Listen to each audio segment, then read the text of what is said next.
Hey everyone, and welcome to a brand new video.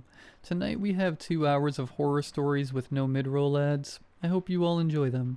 If you do, please be sure to drop a like rating. Let's see if we can reach 1,000 likes on this one. I think if everybody took just a quick second, we could do it. Also, dropping a like just helps more people see the content. Subscribing if you are new is also very much appreciated, as I post content just like this all of the time. Anyways, sit back, do whatever it is that you do to relax, enjoy the stories right after the ad break after this intro. There won't be any more ad breaks after that one. And as always, I hope you all have a great night. Paid hitchhiker, $150 per hour, 2-hour nights, Monday through Friday, 8 to 10 p.m. I did the math in my head, about $6,500 a month. Not bad. As that thought sank in, I realized studying music theory had probably been a mistake. Still, I decided to reply to the listing. I answered a few questions, attached my resume, though I wasn't sure what good that would do, and hit send. Almost instantly I got a response. I'd half expected that. I couldn't imagine many people jumping at this position. Thank you for your interest in the hitchhiking position. We're excited to invite you to move forward with the interview process, and we look forward to getting to know you professionally. I typed back quickly. Thanks for reaching out. I'd be glad to move forward with the interview. What dates and times work best for you? The reply came moments later. Friday, followed by a set of coordinates. I plugged them into Google Maps. The destination was a small building on a long road in the middle of a forest. On street view, the place looked distorted, almost blurred. All I could make out was a sign. No soliciting, no religion, no unscheduled meetings. It was Wednesday then. I tried to convince myself I didn't need the money, that it wasn't worth the risk. But the truth was, I did need the money. Badly. I was drowning in debt, and every last dollar would help. By Friday night, I was in my beat-up car, headed toward the coordinates. When I arrived, I saw the rest of the building the street view had obscured. It was larger than I'd imagined. 2 stories and a basement, the latter revealed by the rows of windows sunk into the foundation. The whole place was gray concrete, punctuated by thin sheet metal doors. I tried the front door. Locked. Knocked. No answer. So I sat on a wooden bench about 15 feet from the entrance and waited. It was 7:30, the forest nearly pitch black, when 2 pairs of headlights appeared on the driveway. From one car stepped a tall man with thinning black hair. From the other, a scrawny kid, maybe 19 at most. The tall one approached first. "Hello, my name is Jeffrey." "Devin," I replied. "This is your partner, James." "Partner?" I asked. I glanced at James. He was gripping his right bicep tightly with his left hand. When he noticed me looking, he released it, raised a hesitant hand in greeting. I waved back with an awkward smile. "Yes," Jeffrey said evenly. "Your partner."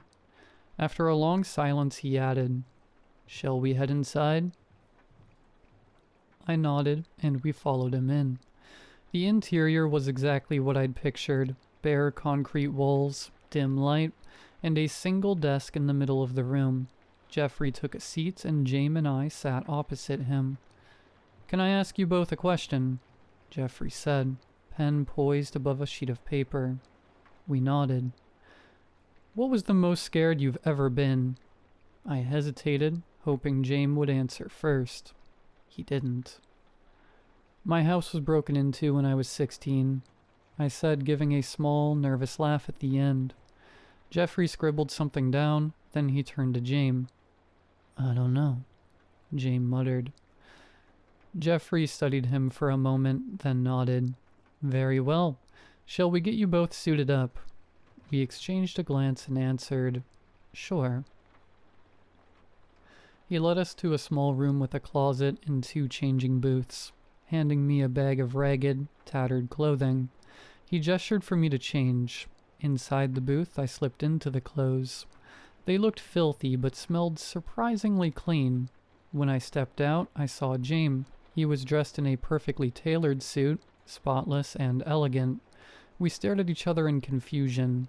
Jeffrey just grinned, wide and satisfied. "Perfect," he said. "Devin, follow me, please. We'll need to touch up on your look a bit more." He guided me toward another door leading down to the basement. At the center of the room stood a red vanity table, stocked with makeup. "Sit," Jeffrey instructed. I sat, staring at myself in the mirror. I wondered how on earth I'd ended up here. Jeffrey went to work with brushes and sponges, moving with the ease of experience. When he finished, my reflection looked ragged. My face dirtied, hair greasy, eyes sunken. We went back upstairs. "Your turn," Jeffrey said to James. James descended into the basement as I waited. When he reappeared, his transformation was startling. His hair was neatly combed, his skin glowing, his eyes an unnatural bright blue. Contacts, I guessed. Jeffrey clasped his hands together. "Now, a few rules before you head out." He recited them one by one. "Never enter the black truck, even if it seems like your last hope. If you ever see a man identical to yourself, get into the car, nod to him, and exit immediately.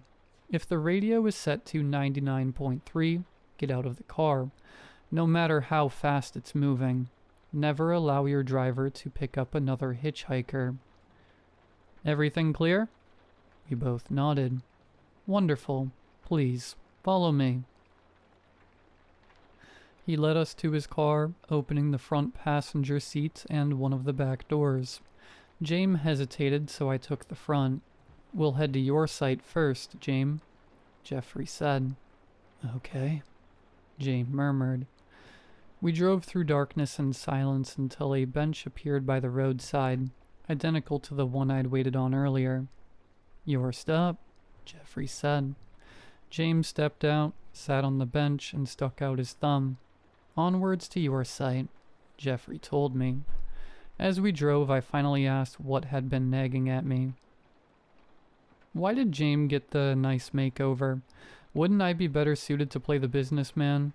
I mean, the kid's a twig." Jeffrey ignored me at first, eyes fixed on the road. Then he smiled, put the car in park, and leaned over to pop open my door. "Remember to tell them to bring you right back to the building," he said. "You didn't tell James that," I pointed out. "Don't worry," Jeffrey replied. "He knows." I figured he'd gone over more rules with James during his makeover. I stepped out and sat on the bench. About 30 minutes passed before I saw headlights. I stuck my thumb out, but the car flew past, not even slowing. 10 minutes later, the woods behind me stirred. At first, just rustling, then twigs snapping, something pacing, circling, the sound of deliberate movement, closer each time I ignored it, and then the black truck arrived. It didn't appear down the road like a normal vehicle. It was there, headlights already blazing, horn already screaming. The air itself seemed to vibrate from the sound. The beams of light blinded me, catching every raindrop, every speck of dust in their glare. I shielded my face as the truck crept toward me. The horn blared again, long, metallic, almost animal in howling pitch. "Get the hell in," a voice shrieked from inside. Not one voice, but dozens, layered over each other, all mismatched in tone but perfectly in unison. Through the windshield, shadows moved violently, like a crowd crammed into a space meant for one driver. Faces slammed against the glass, mouths wide, eyes wide, distorted. I couldn't breathe. My legs felt like they were tied down, every instinct screaming at me to run, but I stayed rooted. The truck edged closer, engine rumbling, horn stabbing through the night again and again. "Get in, get in, get in." The forest behind me fell silent, as if whatever had been lurking stepped back to give the truck room. I sat perfectly still, fingers digging into the bench. I don't know how long it lasted. Time felt suspended, the horn pressing into my skull like a migraine. Finally, the headlights clicked off. The voices stopped. The truck was gone. No sound of an engine retreating, just gone. I was alone again. Another 20 minutes passed before I saw the next car. It crawled along the road at an unnatural pace, 15 miles per hour at most. No sound of an engine, just tires crunching gravel. When it reached me, the driver's window rolled down, and I saw myself. Not just a resemblance. Me. Identical down to the tattered clothes, the smeared makeup, even the way I hunched forward on bad posture. His eyes locked on mine. He didn't smile, didn't wave, just waited. The silence was unbearable. I walked toward the car, my stomach flipped, but I couldn't stop. I opened the passenger door, stepped in, and sat. We didn't speak. He didn't look at me again. He simply tapped the wheel twice with one hand, like a signal. I nodded back, throat tight. The moment I closed the door, he pressed the gas, the car jolting forward with impossible speed. But after no more than 100 feet, he braked, and I knew, get out. I opened the door, stepped into the night, and the car was already gone. No taillights, no trace, just emptiness where it had been. I exhaled shakily, realizing I'd been holding my breath the whole time. Finally, a normal car appeared. The driver leaned out. "Where to?" "Just up the road," I said quickly, desperate to leave. For a moment I panicked. I hadn't checked the radio. My head snapped toward it. 112.7. Safe. Relief washed over me like air after drowning. On the way back, the driver squinted at the roadside. "Jesus, what happened to that guy?" he muttered. I followed his gaze and my heart collapsed. James. He was sprawled out in the gravel, one arm twitching weakly, blood spreading in a dark halo beneath him. His white shirt, once perfect, was soaked red. His face was pale, slack, but his eyes were still open, still alive. "Stop the car," I yelled. The driver slowed, uneasy. "I don't know, man." "Stop." I threw the door open before the car even halted, stumbling onto the shoulder and running to him. James, it's me." He turned his head with visible effort, his lips trembling like he was trying to form words. A wet cough sprayed crimson down his chin. His hand shook as it reached towards me. I gripped it tight, but his grip was ice cold, already fading. He coughed, body shuddering.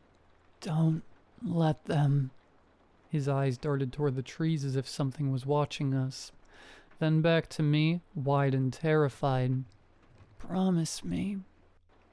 I promise. I said, though I had no idea what he meant.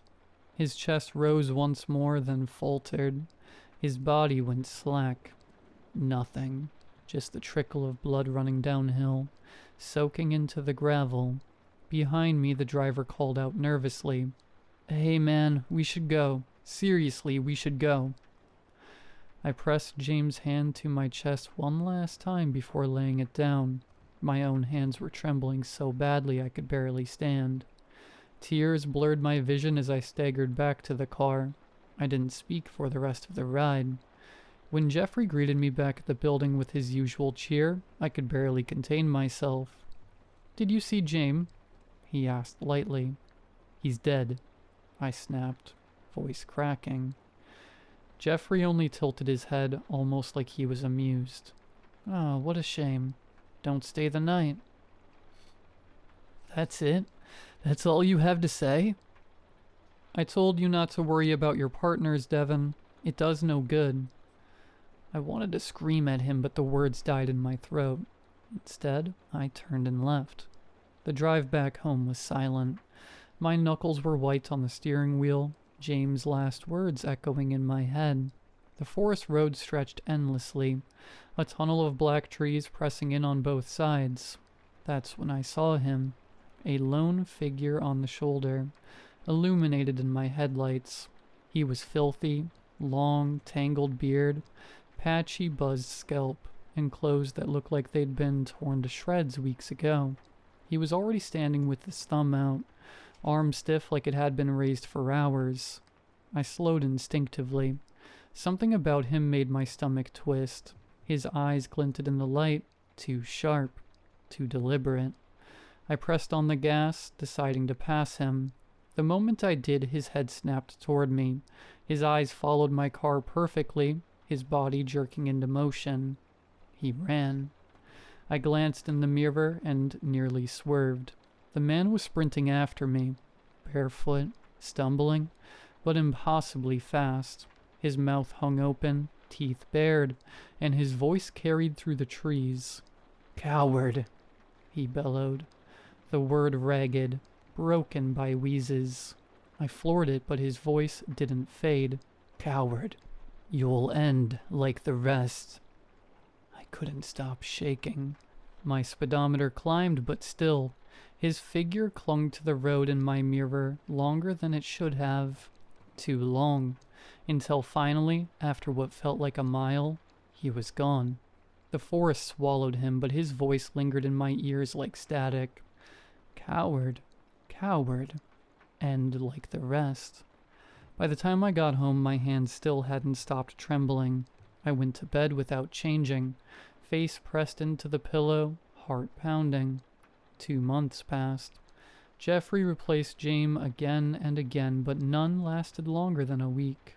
Some came back bruised and broken. Others simply didn't come back at all. Jeffrey never flinched. He only smiled, adjusted his notes, and prepared another partner.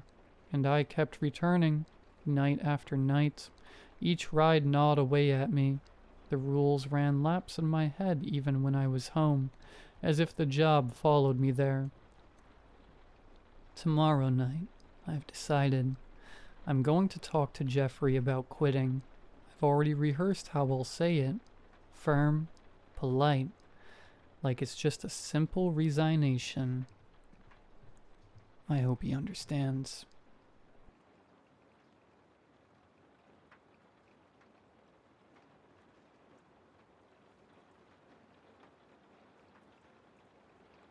I'm sure at least some people will relate to this. My childhood was odd. At the time, I couldn't see that there was anything wrong with it. I couldn't understand it when things happened that weren't normal.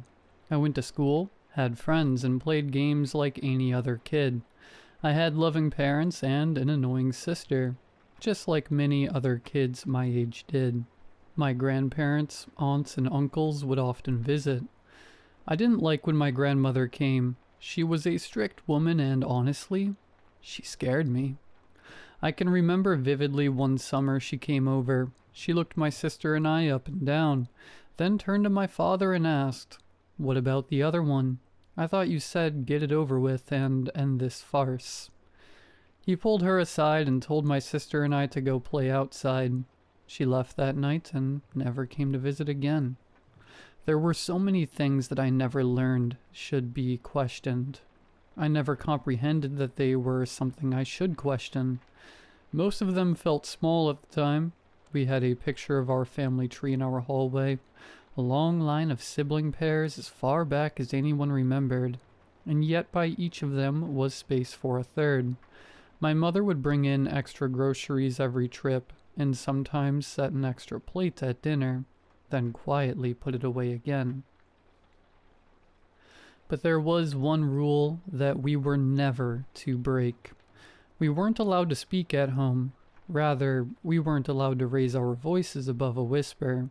Whether in anger, laughter, or even by accident, loudness in general was treated as taboo as soon as we set foot on the driveway. On the few occasions we raised our voices, our father's anger always fell hardest on me. My sister cried, but she was spared. I didn't understand why my mother never comforted either of us until much later, and it cost me far more than I would have been willing to trade. I really want to emphasize that this was always the norm to me. I didn't understand what it meant. I didn't know I should be worried or scared. Despite this, like I mentioned earlier, I did have a good childhood. My parents truly loved us both, and it was rare that we got into trouble.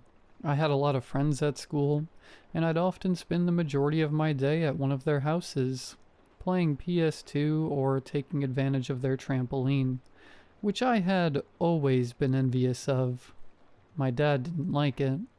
Anytime I wanted to get permission for a play date or a sleepover, I would ask my mom.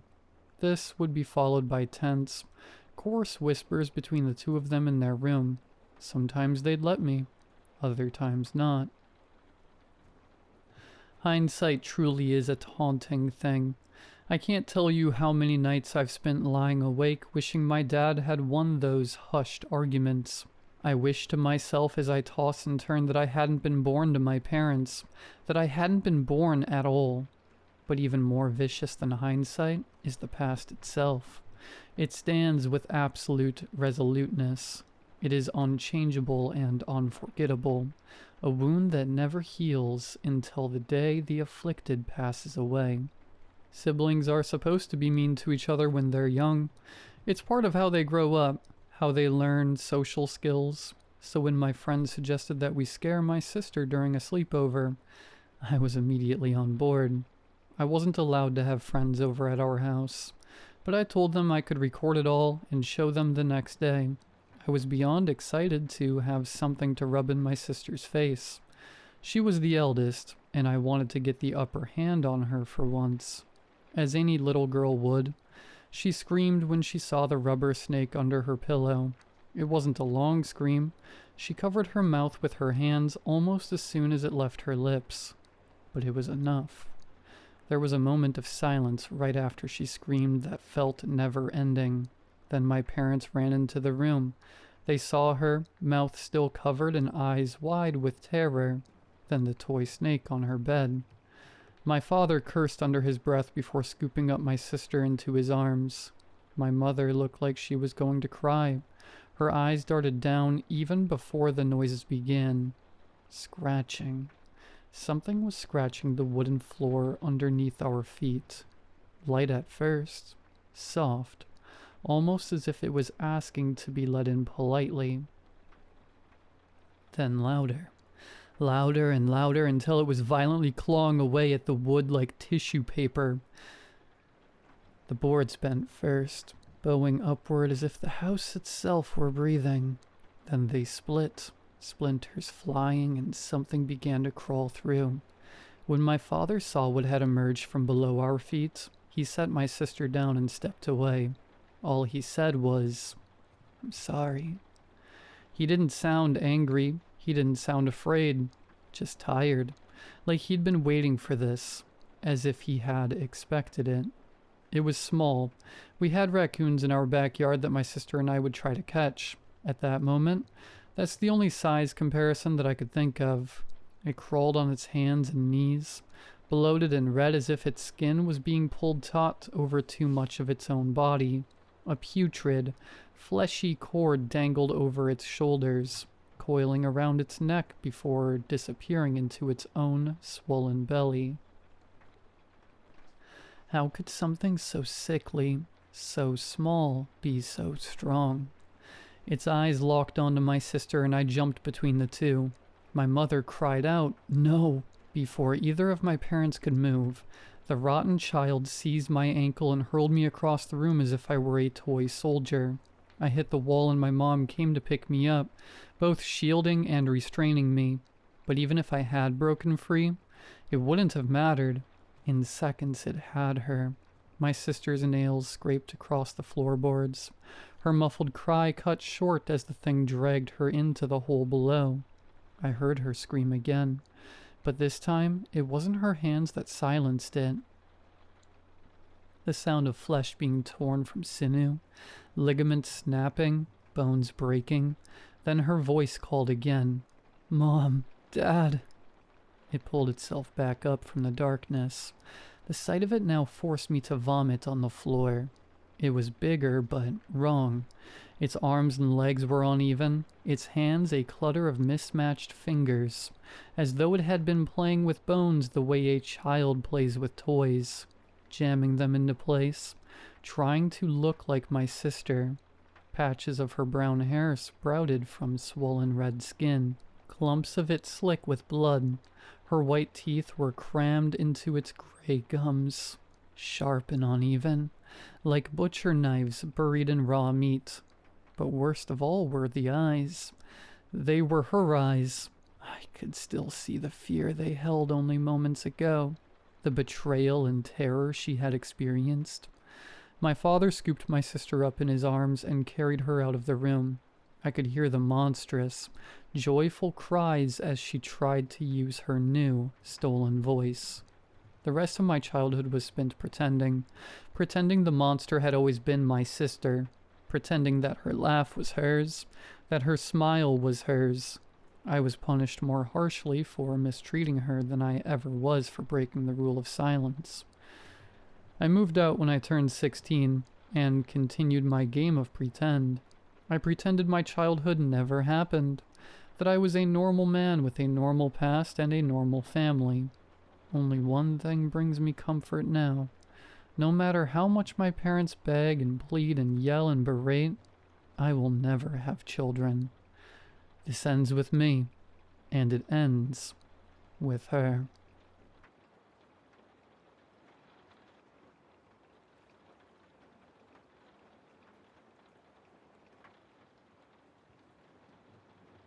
I'm not a writer. This isn't for a book or a blog. This is a warning, and if you're reading this, it means you might need it. And it starts on a stretch of road you don't take at night. The one that snakes through the old forest. Outsiders have been going missing on that stretch of road, and worse. I'm convinced the locals have something to do with it. But I know now. I know what happens to anyone that does not wave. I moved into this cozy little apartment a short while ago. I never planned on staying long. My professor asked me to study the area for scientifically interesting flora, botany PhD stuff. I'd done a few rounds in the area, but nothing struck me as interesting. The only place I hadn't been to yet was the forested road to the north. The locals seemed oddly eager for me to go there. A nice place to get lost in nature, they told me. Promised me I'd find all kinds of things worth studying. But their smiles felt too wide, their insistence too strong. But I tricked myself into thinking it was just a small town thing, and I very well couldn't go back with half a report. So, at first light, I packed the car and drove up. I can't say I noticed anything unusual. The wind in the trees, birds were singing. A squirrel hopped from branch to branch. I didn't really know what I was expecting. I gathered my equipment and began a survey of the area, collecting specimens, taking photos, scribbling notes, etc. I had just finished my last collection when I noticed that the daylight was quickly vanishing. Had I really been out here that long? I glanced at my wrist, but my watch had clearly stopped. I took out my phone, but it was dead. I lied to myself. My watch has been on its way out for weeks, and my phone always drains quickly when I take pictures. Nothing felt right. I started walking back to my car. That's when I saw it. A sign. It was a weather-beaten wooden diamond. The paint a faded, sickly yellow that was peeling at the corners. It didn't stand out. If anything, it seemed to sink into the gloom, almost like it wasn't meant to be noticed. On it was a black silhouette with what appeared to be two small children, holding hands and waving. Beneath it, half hidden by grime, was a simple yet strange message. Waving children, please wave back. I began to smile at the absurdity of it. Who puts up a sign like that? But my amusement quickly faded. Not far behind this strange little sign were two small figures, standing at the edge of the tree line. Children. They looked like children, though dressed decades out of time. The forest had fallen eerily silent. "Hello?" I called out. There was no response. The children reached out and held each other's hands. With their free arms, they began to wave. The shadows were long and dark now, and I couldn't make out any real details. But their faces? I swear they weren't normal faces. Where there should be eyes were instead these deep, empty voids. I stepped forward. "Are you both okay? Are you hurt? Or lost?" My throat was dry and the words cracked as they came out. Their calm waves became more frantic, jerky, wrong even. Their heads snapped side to side, their movement a blur. I tried to run, but my body refused. My legs were slabs of stone, my chest crushing inwards. My mind screamed run. My heart pounded in my chest like a bird thrashing in its cage. Then they started forward. Each step rattled the air with this sickening hum, like a swarm of angry bees. Tree by agonizing tree they got closer, louder and louder. My skin prickled with icy cold sweat. The sign flashed in my mind. I had to wave. They were almost upon me. The humming had become a terrible roar. I forced my arm upwards, my joints stiff as if rusted shut. It felt too slow, too weak. I shut my eyes tight and waited for the end. But it didn't come. I dared a sliver of vision to see one of them, mid-lunge, mere feet away. Its face was a blur. My arm was raised, offering the meekest, most pathetic wave I have ever given. But it was enough. I felt the tension in the air snap. Both figures stilled, then softened. Using this opportunity, I stumbled back to the road, never taking my eyes off them, always waving. I got to my car and I fumbled for my keys and dropped them. Cursing, I blindly scrambled for them across the floor, all whilst forcing my hand to keep up that pitiful wave. The sun was almost gone. Finally, I unlocked the door, bolted inside, slammed the door shut, and locked it, as though the thin metal shell would protect me. My hand was restless. I jabbed the keys in the ignition and turned. Glancing back, both creatures had moved to face me, watching, not waving. The sun dipped below the horizon with a flash of brilliant green, just as the engine roared to life. My headlights beamed, contending the darkness. But they were there. Their heads snapped towards me. The voids where their eyes should be drank the light from my car. I hit the accelerator and the car lurched forward. In the rearview mirror I saw them. More figures slipping from the tree line. 2, then 4, then dozens. The road ahead was the same. A procession of these childlike figures emerging from the woods. I slammed on the horn, but the sound seemed to die in the oppressive quiet of the woods. My hand was still waving. Speeding, I drove 40 miles per hour, then 50, then 60. But everywhere I looked, they were there. Standing, watching, a never-ending line getting closer with every bend in the road. I hit the town line and braked hard. The car screeched to a halt. The children hadn't followed. Or perhaps they couldn't. My hand finally fell to my lap, limp and numb. I sobbed at the sight of the town lights. Relief that was short-lived. I drove past the diner. A waitress was frozen mid-pour, coffee spilling over the rim of a cup. The old man she was serving pressed his face against the glass. People on the street stopped as I passed, their eyes tracking me with something. Anger? No. Disappointment. I wasn't supposed to come back, and I understood. My suspicions were right from the start. I was chosen for something, and I denied it. So I drove straight through the night, stopping only when exhaustion forced me off the road. There was a brief time where I thought that I'd actually got away. But then the humming returned. It was faint at first, easy to mistake for the sounds of modern life. A car engine idling, a plane passing overhead, a dishwasher in the kitchen. But the humming grew. It became a buzz, and then the buzzing turned into a swarm inside my own skull, louder and louder. So I waved and it stopped.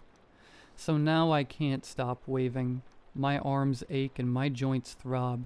I'm terrified of what will happen if I stop. I don't know how long I've gone without sleep. I doubt I'll last much longer. So if you see a sign asking you to wave at children, don't think about it.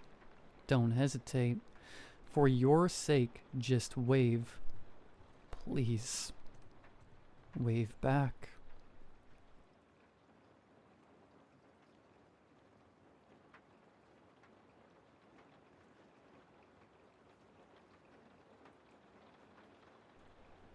It had only been 2 weeks since I moved into my new house.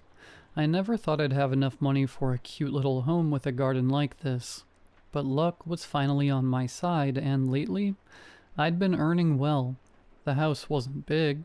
2 small rooms, a tiny kitchen, and an even smaller bathroom, which meant the washing machine had to go in the basement, where I set up a little laundry area. It wasn't much, but it was mine. The neighborhood was quiet, too, with friendly neighbors. Most people around here had families, but even in that short time, I'd gotten along with everyone. I thought nothing could ruin this idyllic little life I had carved out for myself. That is, until the day I went down to the laundry room with a basket of dirty clothes. As I made my way down the stairs, something felt off. There was something hanging from the narrow wall between the shelves. Something I didn't register at first. When I turned on the light and stepped closer, I finally realized what it was. A hand. A human hand was sticking out of the wall, only up to just before the wrist. It dangled lifelessly. A man's hand. It looked as if someone had been sealed inside the wall. Cold sweat broke out all over me. What the hell was this? There was nothing there yesterday. Was this some kind of sick joke? Should I call the police? What was I supposed to do? I panicked silently until the hand suddenly moved, as if it had sensed I was pacing back and forth. It waved at me, flailing, like someone drowning begging to be pulled out. Without thinking, I grabbed it and started pulling. It didn't budge, like it really was part of the wall. The hand started twitching violently, signaling me to stop yanking. "Are you okay?" I asked, not even knowing if I was talking to the wall or the hand. The hand just kept waving, maybe trying to say no. What was I supposed to do? How could I help someone who was somehow trapped inside my wall? Then I had an idea. I ran back upstairs and grabbed a pen and a notepad. I pressed the pen into the hand, then held the paper out in front of it. "Are you okay? How can I help you?" I asked again, louder this time just in case the person inside could hear me. The hand started writing, almost immediately. "Help," it wrote. I was pacing up and down in the basement. What the hell was I supposed to do? I called the fire department, hoping maybe they could help, but they hung up as soon as I told them there was a man's hand sticking out of my wall. I was an idiot. Maybe I should have made something up just to get them to come. Whatever. I'd handle this myself, just like I handled getting this house in the first place. I went back upstairs. I knew there had to be a hammer and chisel somewhere. The house wasn't fully furnished yet, and the kitchen still needed some renovation, so it was hard to find anything. But eventually, I found my tools. I rushed back down to the basement with them, and that's when I got the next surprise. The hand was sticking out more than before. I could now see all the way up to the man's bicep, and a little farther down the wall, just barely poking out, were the tips of another hand's fingers. 2 hands now, both coming out of the wall. I was shocked for a moment, but then quickly grabbed the tools and started chiseling around the first arm. The hands twisted in agony. They writhed like a worm cut in half. It was a horrifying sight. I immediately stopped and handed the paper to the hand again. "Are you okay? Did it hurt when I started breaking the wall? I just thought it might help to get you out faster." The hands began writing again, slowly, shakily, the letters barely legible. "Yes, please don't. Let's just wait." I didn't know if I should trust him, but I agreed. Who was this man, and how did he end up inside my wall? Some kind of experiment? What the hell was going on? I brought down a chair for myself, sat there waiting, staring at the wall, or more precisely, at the man inside it. That's when I noticed something near the bottom of the wall. A few toes were sticking out. My wall looked like someone was trying to walk out of it, just very, very slowly. What the hell was happening here? I gave up on the idea of calling for help. No one would believe me anyway. I'd deal with this on my own. Whatever it was. "What's your name? Who are you?" I asked, getting up from the chair. The hand started writing on the paper again. "My name's Jack. I don't know how I ended up here. I was just walking home from work." I eyed the hand suspiciously again. This was all too weird. How did Jack get here? And how was he even alive with most of his body trapped inside a wall? But there wasn't much I could do for him. Anything I tried caused him unbearable pain, and I couldn't help him get out any faster. I was starving by then, and I had spent nearly the whole morning down there, so I ran out to grab food from the nearby diner. I rushed faster than I ever had in my life. I didn't want to miss what might happen next with Jack and the wall. All I could think was, please, let everything be the same when I get back. But when I returned, I got another horrifying surprise. His right arm was out all the way to the shoulder. The left arm hung only to the middle of the forearm. His left leg was sticking out up to the knee, like he'd taken a step forward, but it was crooked and jerky, like it had glitched halfway out of the wall. Only the foot of his right leg had emerged. My wall looked utterly grotesque, like something from a disturbing museum exhibit. I ate my lunch down in the basement. I didn't want to miss a single moment, but whenever I was there, Jack barely moved. His hands twitched from time to time, his legs shifted occasionally, but he didn't come any further out of the wall. "Jack, are you even human?" I asked after a long silence.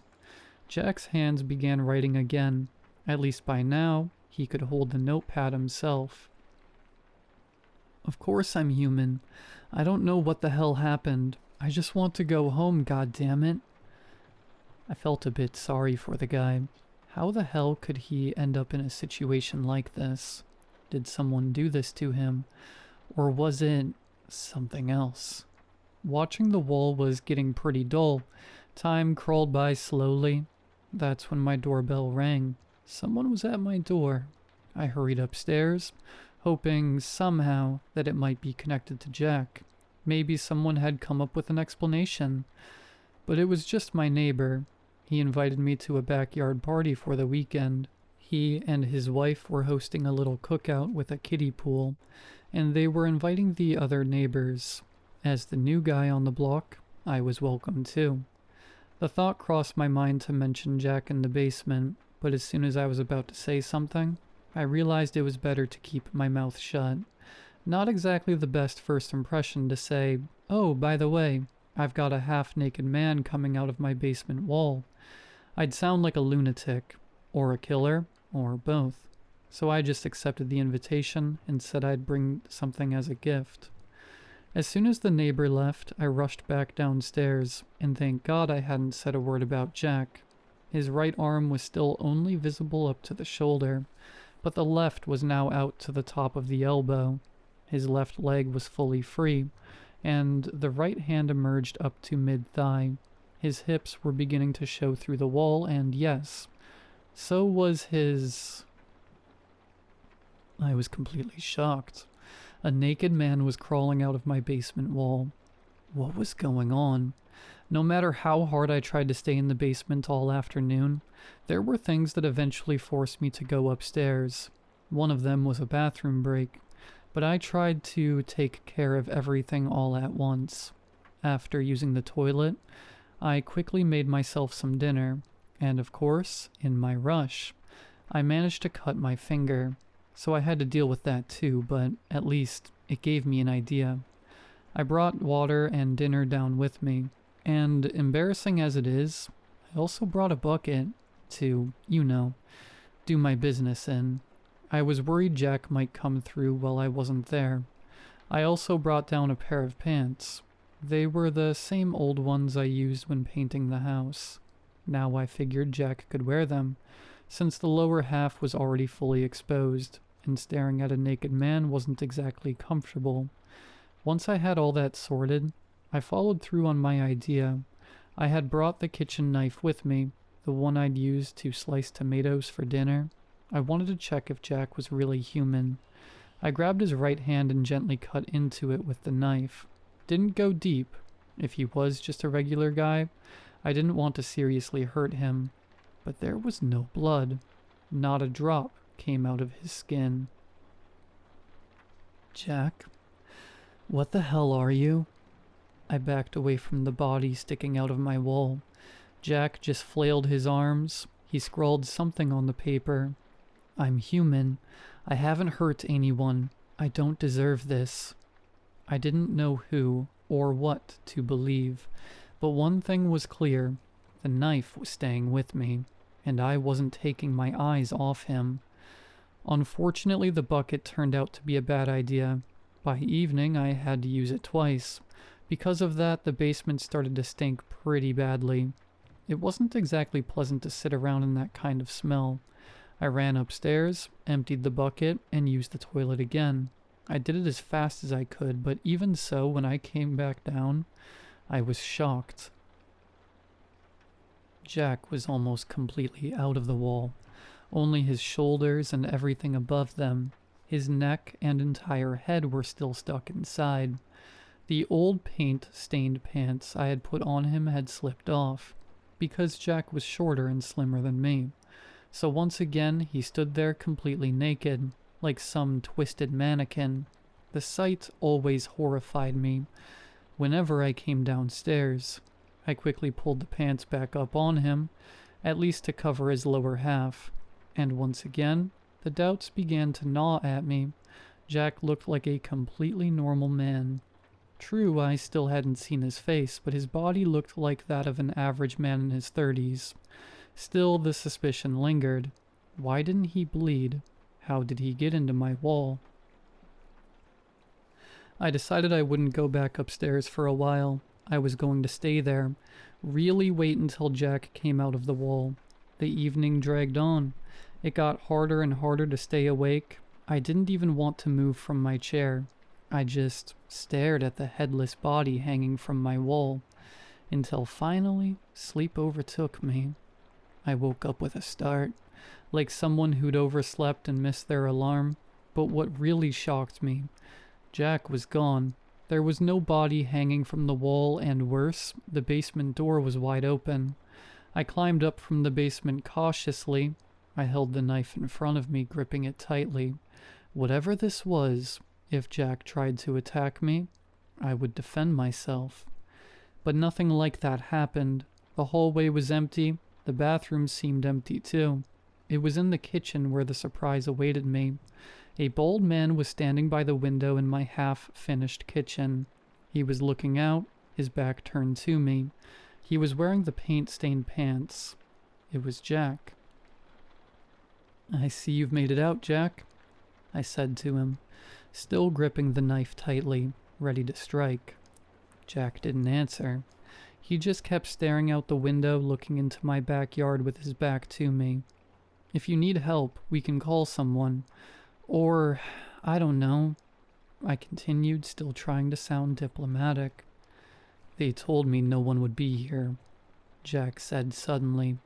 His voice was calm, kind, and polite. What do you mean? I asked, confused. Sorry, Jack said emotionlessly. No one can know where I came from. Then, without warning, Jack turned around and grabbed a knife from the kitchen counter. I just stood there stunned because Jack had no face. His head was just a smooth, pale surface. No features, no mouth, no eyes, like a freshly painted wall. I barely managed to dodge when I snapped out of it. Jack charged at me again, but this time, I didn't just stand there. I swung my knife and slashed his arm. It cut in, but it was like he didn't even feel it. There was no blood, not a single drop. Still, Jack didn't hold back either. As my knife was lodged in his arm, he grabbed his own knife and stabbed me in the side. I let out a scream of pain. But this thing, it didn't stop. He ripped the knife out of my side and came at me again. I tried to defend myself. He stabbed into that instead. I screamed again and pushed him away with all my strength. Jack pulled the knife out of my arm and then slashed me across the stomach lengthwise. At that point, I was bleeding from almost everywhere. I realized I had to run, somehow. Jack wasn't human. Shoving him, punching him, stabbing him, it didn't do anything. I tried to get out of the house, but the stabbing made it hard to move. I collapsed between the kitchen counter and the sink. Jack stood over me. That strange, faceless head stared right at me. His body was covered in blood. My blood. I thought it was over. This thing was going to kill me. Then I heard someone knocking at the door. "Neighbor, are you okay? What's all that yelling? Do you need help?" It was a man's voice. The neighbor who had invited me to the garden party. I silently thanked whatever prowess existed that he heard me screaming. But Jack didn't wait. He plunged the knife into me again. I tried to fight back, but the strength behind that blow was inhuman. He stabbed me in the gut. I screamed again, and that's when the neighbor broke down the door. Jack, like a thief caught in the act, ran. Just before I passed out, I saw him crash through the glass door to the backyard and sprint away into the night. Then everything went black. The doctors said I was incredibly lucky.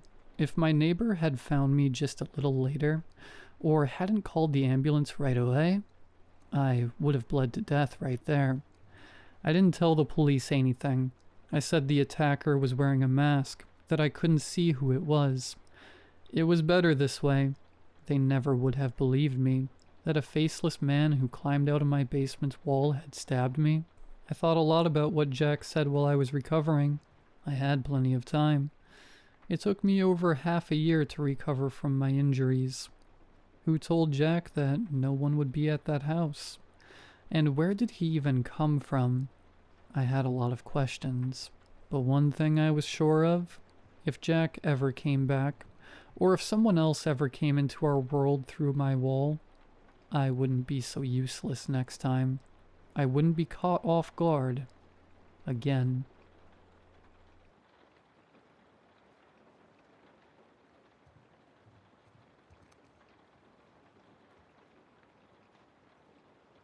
I'm writing this down both for peace of mind, as well as to see if anyone can help me, or is out there having a similar experience to me.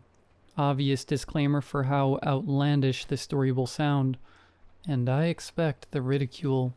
But if nothing else, hopefully putting this into words other than keeping it to myself will bring me some closure. I work the night shift at a moderately sized city in the Midwest, Springfield, Missouri.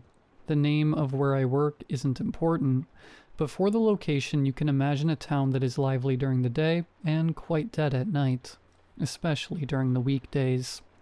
It was during one of these weekdays that I went through my usual routine of clocking off around midnight, walking through the empty parking lot to my isolated car, and driving through the empty streets on my 15 to 20 minute drive home. I was stopped and watching a red light at one of my intersections, staring at it and wondering as usual why it was taking so long to turn despite me being the only person on the road. When my eyes eventually wandered down to my driver's side mirror and the movement within it, I immediately recognized the shape of a human about 20 to 30 feet back. Initially not setting off alarm bells, as I figured it was one of the many homeless people we have in the area, but the movement indicated they were heading towards my vehicle. I'm already a paranoid person as is, so stories of late-night carjackings and kidnappings began racing through my head as I made sure the doors were locked and kept the peripheral of the light in my vision, waiting and hoping it would turn green. It became apparent soon that whatever was walking towards my vehicle was humanoid in shape, but not human. As it steadily came closer, I could make out what I would describe now as a gray man, without clothes and featureless except for a pair of large, almost cartoonish eyes, but where a person's forehead would be, placed on an oblong, almost pointed head.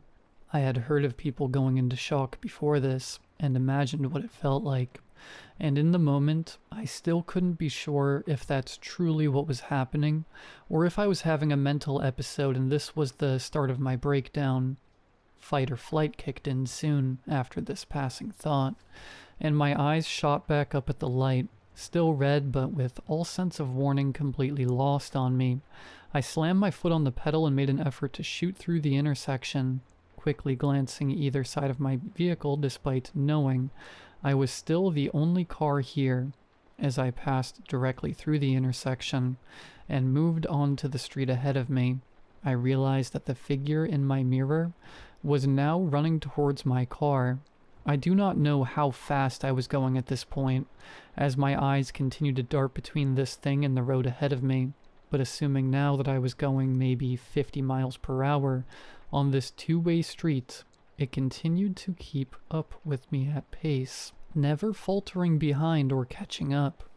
My first instinct that had been in place this entire time was to continue to head home, but if this thing was keeping up with me, I realized I could not lead it back to where I live. I was now passing through neighborhoods and small side roads that would take me to God knows where, but once I hit the next main street, I would quickly take a right and head downtown. I know the area, and if anyone else would be out tonight, that's where they would be. I need the comfort of strangers, or the sight of anyone to help me get away from this, or make this thing go away. That's what I told myself. Once I hit the main streets, I made possibly the quickest right turn of my life and hoped the car wouldn't turn over with the sudden shift of weight. Ignoring whether or not I would have to deal with any oncoming traffic, as the seconds I would have thought this thing in my rearview mirror was worth the risk. As I feared, though, it continued to follow soon after, rounding the corner same as I, still fixated on reaching me. What was this thing even going to do? Does it have the strength to break into my car? It clearly isn't human. Maybe this thing is animalistic, and it's like a curious dog chasing a car. Once it reaches me, will that satiate its curiosity? More passing thoughts I had as I grew closer to the downtown square. Buildings and shopping centers growing taller and older, more dilapidated, more places to hide, tighter turns and narrow streets for me to get stopped in. Slowed down. Was this even a good idea?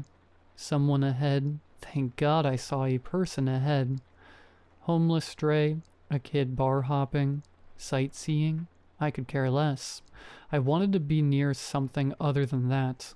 I continued to speed towards them, eventually screeching to a halt as my passenger side window met their gaze. An older man stood on the sidewalk, tattered green army-style jacket, black beanie, casually smoking a cigarette as he stood still eyeing my vehicle. My mind was racing with a million thoughts. What do I even say to this guy?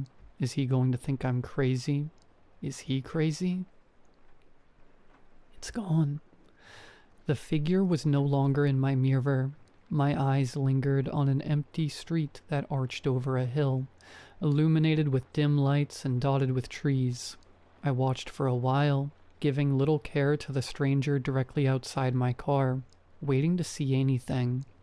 No movement. I returned my gaze to the man still stood on the sidewalk, obviously waiting for something to come of this car screeching to a halt beside him. He didn't seem to care. I didn't seem to think he would care or believe me either, and accelerated once again towards the center of town. More passing thoughts. He isn't safe. It's still out there. It was right behind you. You're a good person. Be a good person. Why is it so dark? I slammed on the brakes again, wanting to tell myself now that it was the Good Samaritan in me wanting to help that man. But it was fear that halted me. Lamp posts surrounding me now waning, gaining and losing light as if they were struggling to breathe. I looked again at the mirror, trying to locate the man that was now standing somewhere in the darkness behind me. The lights that had enveloped the hill behind me were gone, and I knew at this point it was hopeless for him. Whatever had been following me had now caught an innocent victim along its path, and yet I was selfishly relieved from the comfort of my vehicle, knowing that I had escaped that fate. My relief was soon shattered by a low, bass-filled gurgle coming from the direction of the darkness. I almost considered rolling down my window slightly to make out the sound more clearly, but my adrenaline took hold and I sped off from whatever was making that sickening noise.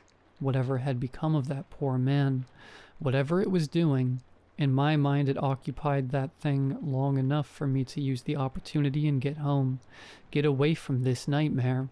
Leaving the downtown area didn't take long in my frantic state, and I eventually was able to convince myself through my paranoia and double take of every shadow that lined the streets that it was safe enough to make my way home. I carefully inspected the surroundings of my apartment from my vehicle before exiting, and quickly fled from the car and ran up the stairwell to my flat, expecting to hear the sound of that thing behind me chasing me or see it disappear from around a corner. Though I made it inside with no issues. I sat on my bed for what must have been hours replaying the events of the night through my head and questioning if I really was sane, but at some point the adrenaline dump left my system and I ended up passing out for the night. Which brings me to where I am now. I wish I could say that this was the end of things, but it is currently 4 p.m. and the sun has yet to rise.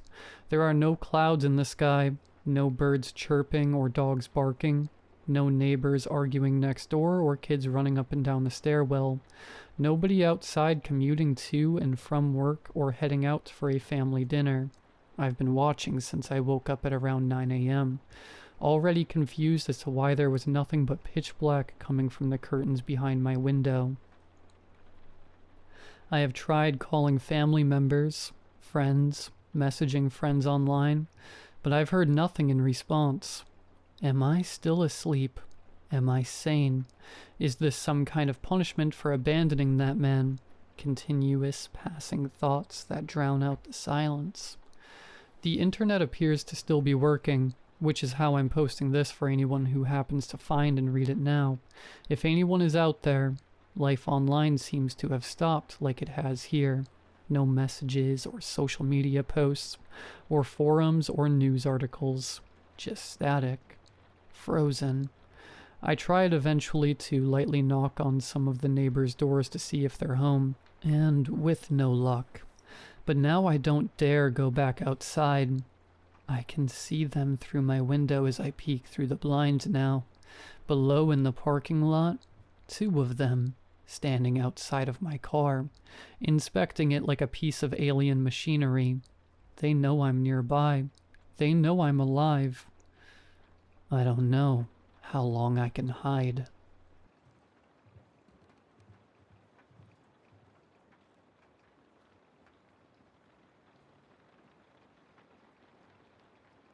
Four years ago, I was diagnosed with end-stage liver failure. When I was younger, I drank more alcohol than water. I learned that selfishness hurt me more than anyone else ever could. Over time, I slowed down, not because I wanted to, but because partying in your 30s with college kids, as Freddie put it, just isn't a good look. The yacht parties my dad kept throwing didn't help either. Honestly, I wish I had a gambling addiction instead. At least then there was a chance of winning something. All I got was loss of time, health, and any humanity I thought I had left. My liver was so damaged that there was no chance it could heal on its own. Apparently, my eyes were so yellow it looked like I used pee as eye drops, as Freddy joked. I was losing weight rapidly too. I was immensely relieved when I found out my dad had signed me up for Heineke's Life Vault package when I was a toddler. All they needed was a blood sample. It's supposedly far superior to other organ printing hospitals, but also significantly more expensive. I guess second chances are only for those who can afford them. My doctor explained that while traditional transplants always carry a risk of rejection, Heineke's printed organs supposedly have a 100% success rate. They also promise the healthiest possible version of each organ. I called in for a transplant and was scheduled immediately.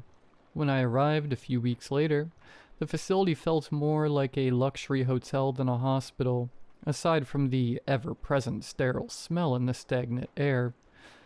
The waiting room was quiet and cozy. I waited only a few minutes before a young Asian girl entered. She had short black hair and wore high-end designer clothing. She dropped into the chair like she was visiting a friend's house. She kept rubbing her left eye, which was covered by a surgical eye patch. I kept some distance between us in case whatever she had was contagious. Eventually, a nurse approached me. "Hello, welcome to Heinekie. May I have your name?" "Adam Jones." Of course, this is an alias. Given the nature of this event, sharing my real name would be unwise. "Alright, Mr. James. You're on the Life Vault plan. Please follow me so we can get you changed into your hospital gown." The click of her heels echoed through the empty hall with each step. With the awkward silence, I couldn't help but admire the polished dark wood floor, and the walls painted a warm tan. The sterile scent only grew stronger as we walked. The nurse led me to a small changing room.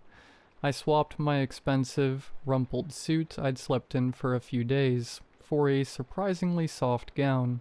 The gown didn't come with slippers, leaving my bare feet to press against the cold floor. Each step felt like walking on ice. When I looked into the mirror, it was hard to recognize myself. My eyes were piss yellow, my face and stomach thin. My hair that I'd kept clean and short was greasy and disheveled. I hardly had the energy to get out of bed most days. Forget showering or shaving. I was hopeful that this surgery would give me the motivation I needed to get my life back. "Would you like us to have this cleaned for you?" She held it out with both hands as if the suit was radioactive. "Sure," I said. I couldn't blame her.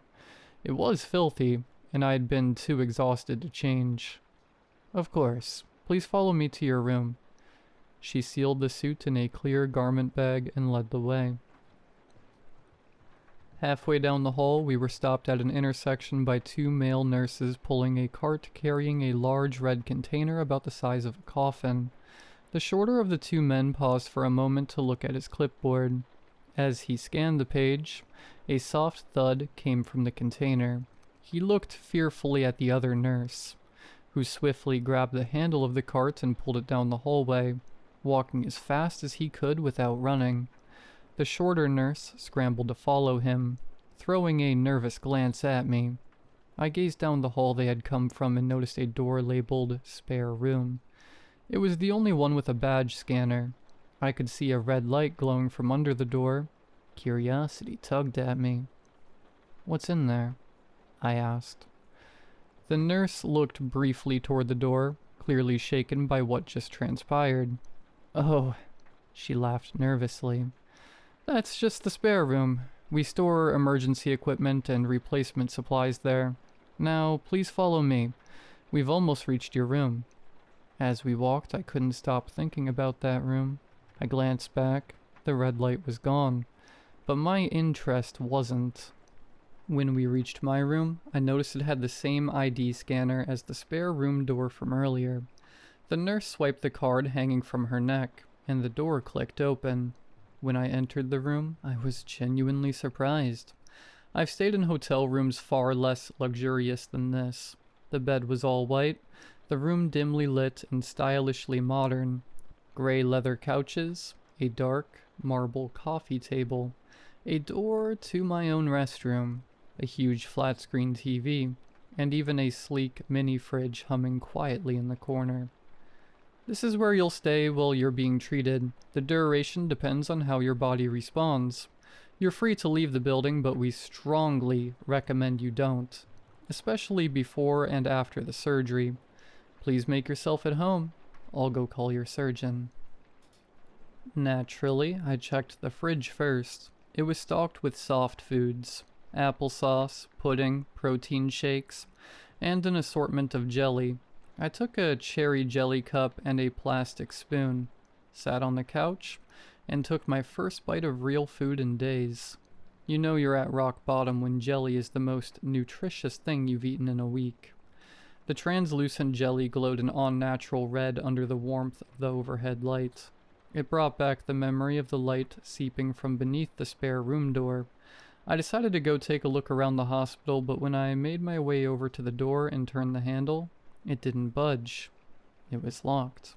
A short while later, a man in a white coat knocked and entered, leaving the door open. "Good evening, Mr. Jones. I'm Dr. Matthew Ross, and I'll be performing your surgery. But first I need to explain your situation. Your body shows clear signs of decompensated cirrhosis. But luckily there's still plenty of time to prepare. Your new liver will be ready soon. Until then, please do not eat anything for the next 8 hours to avoid complications. Your surgery is scheduled for 10 p.m. Also, please don't leave this room. We'll need to be able to reach you in case of an emergency. Do you have any questions?" "Yes. Why is my door locked?" Dr. Ross pulled a key card from his coat pocket. "This is my access card. It gives staff access to any door within their clearance level. We keep certain doors locked to prevent patients from wandering while undergoing treatment. Surgery can be stressful, and sometimes patients get disoriented and start walking around. Our building is huge, full of winding halls and identical rooms. If someone has a medical emergency and they're not in the right room, we might not be able to reach them in time. Of course, you're free to use the restroom that is attached to your room, and you can leave the facility at any time. Just let us know so someone can escort you safely. Any other questions?" "Yeah, that makes sense. Actually, I do have another one. Where exactly does the liver come from, and why is it supposed to be better than the organs from other hospitals?" I didn't actually care for the answers. I just needed a distraction. "The liver is actually grown from your own blood. When you were a child, your parents enrolled you in our plan. Unlike most hospitals that freeze blood and grow organs only when needed in a womb-like environment, we grow all vital organs immediately after receiving the sample. Maintaining them is extremely expensive, but there are benefits. Your body accepts the organ as if it's always been there." "What do you mean by accepting? Does the body try to refuse organs?" I asked while slowly walking over to the empty jelly cup. The doctor paused. "Yes, traditional organ transplant rejections are fairly common. The immune system doesn't recognize the organ and attacks it. Ours don't have that risk, which is what sets us apart from other organ printing companies." "But if they can freeze blood, why don't you guys just freeze organs too? That way you can thaw them when needed." I took the jelly cup's aluminum seal off the table. The surgeon smiled and said, "That is a great idea. Blood cells frozen for many years could lead to DNA damage. So other companies run that risk. To reduce this risk, they split the blood into multiple vials, since it doesn't take much blood to start the organ growing process. However, organs are much larger and a lot more complex. Freezing and thawing will almost always result in the organ being damaged severely. Preserving it in a false body apparatus keeps the organ growing and healthy without the need of freezing." I was still a bit confused, but I think I got the gist. Yeah, I guess that makes sense. One last thing if you don't mind. While I was in the bathroom, the faucet wasn't working. Could you please take a look at it?" The doctor hesitated. Sure, but I'm not exactly handy. If there's a problem, I'll call for assistance. He set his clipboard on the table and walked into the restroom. The moment he left my view, I moved quickly and quietly to the door, stuffing the aluminum cover over the slot where the door lock would go into. It seems to be working fine. I quickly went back to where I was standing, Dr. Ross's voice becoming louder as he left the bathroom. If you have any more issues with the faucet, just press on the remote near your bedside and a nurse will be with you right away. Thank you so much. I really appreciate your help, Dr. Ross. I tried for a polite smile, but it came off as condescending. His own smile faltered a bit. You're very welcome. I'm glad I could help. I'll get everything ready for the procedure. Please enjoy your stay. He left and I was alone again.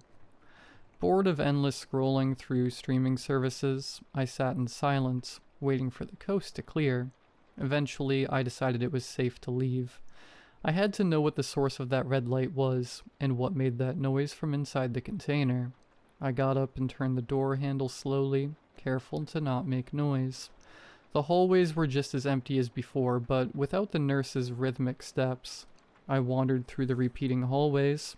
The only indication that I wasn't going in circles were the room number signs. While I was walking around trying to find the red room, a nurse walking backwards with an empty cart bumped into me. They were the nurses from before. I instantly noticed his ID card clipped onto his pants pocket. I could barely make out the name, Reginald. Oh, I'm so sorry. He paused, his eyes fixed on my face, like he couldn't quite understand what he was seeing. It felt like he was scanning every inch of me. The taller nurse gave him a sharp nudge with the cart and let out a cough. The short nurse blinked in succession, then forced a smile. I'm so sorry, sir. Please return to your room and wait for your treatment. I know I'm not much to look at. I'm stricken with jaundice, skinny and sick, but you'd think a nurse would be used to it. The short nurse whispered something to the tall one, who nodded and took the carts while the other walked off in the direction they'd come from. Curious, I followed him, keeping my distance. He kept glancing over his shoulder, failing at being inconspicuous. He picked up his pace. After a final turn, he reached the spare room, pulled out a keycard, scanned it, then entered a code into the keypad. He slipped inside. Going in with him would be risky, so I thought if I hid and waited, I could try to steal his badge discreetly. So I hid behind a corner, watching the door and waiting. Only a few moments later the red light returned, and immediately after the nurse walked out, sighing a breath of relief, but quickly looked up. A jolt of panic hit me. Had he seen me? I desperately looked for a hiding place, so I crouched behind a large plant in an alcove. I was surprised that I was small enough to fit. His footsteps were quick. They drew closer, growing louder until they suddenly slowed. I held my breath, praying he didn't notice me. His footsteps stopped entirely, but after a few moments he muttered, "Get it together, man."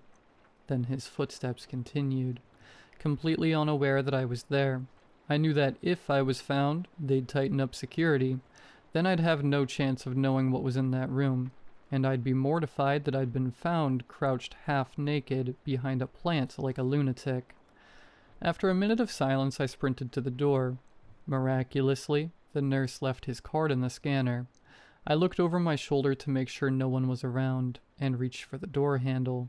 But the closer my hand got to the metal handle, the colder the air felt around my fingers became.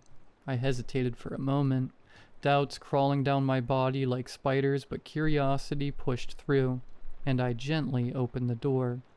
The room was very dark and freezing. Each breath let out visible fog. It was mostly empty except for a blue-lit screen glowing softly on a podium in the center. Above me, rows upon rows of large glass chambers hung like meat hooks in butcher shops. I approached the screen. It asked for a patient's name or ID. I entered my name. Result found. I selected my profile. Name, Adam Jones. Age, 35. Sex, male. More data such as blood type, medical history, etc. were listed. On the right side of the screen was a large green button. Spare. I immediately pressed it. A second profile appeared. Spare 737-061-7265. Age 33. Organs available. All green listed except one. Liver unavailable. I felt something churn deep inside. Then I saw another button. Retrieve in bright yellow. And I, of course, pressed it. The glass chambers overhead started moving on tracks, clanking and shifting until one hovered above the center platform. Beneath it, a circular platform lit up while the chamber slowly descended, like a claw machine lowering a fragile prize. Then the glass chamber stopped. I looked closely into it. A pair of white eyes stared back at me. I froze. Terror became a dark, oozing liquid, clinging to me. The figure had long brown hair, and wore a breathing mask with a tube covering most of his face. Wires coiled around his muscular frame suspended in fluid. Curled in a fetal position, its gaze followed me no matter where I moved. Not alert, just instinctive. Infantile. Whoever this was, I had to help him. I pounded on the glass. Nothing. It was stronger than I expected. There had to be a way to open it. Hey, can you understand me? I asked the man desperately, but he stayed silent. I stared at him hoping that he would show some sort of awareness, but the longer I looked, the more familiar he became. The hair color, the eyes, the face shape. I noticed 2 small moles on the man's curled hands. I quickly turned my wrist to look for my own 2 moles. For a moment, I could not even fathom it. It was me. I jerked my head back to the terminal. The yellow button was now red. Drain and extract. Before I could press it, I heard voices approaching. I ducked into a shadowed corner. The 2 nurses stormed in, wheeling in the carts along with them with the large red container from before. You idiot. How do you forget to pull your ID from the scanner? The tall one hissed. I know, but it was that guy's fault. He got into my head. When I left the room, I swear I thought I saw him again at the end of the hallway, so quickly I ran to catch him, but no one was there. The 2 froze when their eyes locked onto the tank. You forgot to put back the spare? I did, I swear. There must have been a glitch or something. I couldn't tell if he was stuttering from the cold or from anxiety. The tall nurse crossed his arms and took a deep breath. You forgot your keycard and blamed it on a hallucination. Then you didn't return the spare, and you expect me to believe there was a glitch? He finished, nearly shouting. Yes, I know how this looks, but please don't tell Carla. She'll kill me. I swear this won't happen again, he said, pleadingly. The tall one's anger dissipated, melting into sympathy. Fine. The system automatically tells her when spares are retrieved, but not by whom. I'll say I retrieved the spare 3 times. I'll make up a dumb reason. But you tell her about bumping into the patient and the keycard. The short nurse nodded rapidly, eyes full of tears. The tall man pressed a button, returning the man in the chamber to its place. The tall man sighed. All right, which one is next? He said, his breath turning to fog in the freezing room. The shorter nurse wiped his eyes with the back of his hand and pulled out a clipboard from the cart. The short nurse cleared his throat. Tammy Warren. ID number is... Female, 24. Severe eye damage. Another one? There have been so many eye replacements recently. Is there disease or something to worry about? The tall man spoke as he typed on the screen. It looks like one eye is already unavailable. Is the patient sick? The capsules moved again. No, I looked into it. Almost 90% of the eyes we remove from patients have the same strange residue on them. It's caused by this new hallucinogenic on the market, eye candy. Apparently, because new organs are more accessible than ever, people have started experimenting with it. It causes extremely vivid hallucinations, but almost always destroys the eyes. The worst part is, the people who get a transplant after wrecking their vision almost always relapse. But unlike necessary organs, eyes don't need to be put into the spares to acclimate. He finished speaking when a new capsule lowered. It contained a young Asian girl, her hair black and shiny, swirling around her like a cocoon. The taller man shook his head. Those damn junkies. You'd think having a second chance would stop them from self-destruction. What if something happened to the meat fridges? Has the thought never crossed their minds? They're taking their organs for granted. He spat. After a few moments of silent scribbling on the clipboard, the taller nurse spoke again. "All right, get the cart ready. I'll drain and extract." He tapped on the screen again. This time the whole room lit up deep red, like a photographer's darkroom. My stomach dropped. They'll see me. The chamber drained of liquid. The girl descended slowly until her frail, naked body met the floor. She laid there, motionless, as the chamber glass slid to the side, granting access to their meat fridge. The short nurse gave a button at the side of the cart a long press, lowering it until the top reached his ankle. "All right," he said. "Like usual. I'll get the hands and you get the legs," the taller man ordered. The shorter man stretched his back and bent down to pick up the girl's legs and drop them. "Damn, sorry. She's slippery." The taller man took a deep, steadying breath and patiently held on to her arms, used to his partner's incompetence. The shorter nurse grabbed a towel from the cart and wiped her legs dry. "Sorry," he muttered again. The two men slowly picked her up and placed her gently onto the red container. There wasn't even the faintest trace of resistance in the girl. She was more corpse than human. Just looking at her turned my stomach. I had to get out of there, and fast. The tall man walked back over to the computer and pressed the screen again. "All right, which room?" "Room 411, the short nurse said, as the empty chamber ascended back into the rafters. The two nurses left, pulling the cart behind them. The silence in the room was palpable. I rushed over to the screen and pulled up my clone's profile one last time. My index finger quickly moved to the right side, but I hovered there, shaking, above the retrieve button. They'd know it was retrieved a fourth time. Why risk it? What if I needed another organ like Tammy? Yeah, I know how bad that sounds. I mean, I could get another organ grown, but what if it's my heart and they couldn't grow it fast enough? Or what if my body rejects it? I slowly looked up at the capsules, listening for even the slightest murmur for help, but the room was a silent graveyard. I could see faint eyes watching me from all around. A few had one eye. Even fewer had both. These weren't real people, I told myself. They were storage. If I opened the capsules, they'd probably just collapse helplessly too. I held my hand reluctantly over the X icon and closed my eyes and pressed down.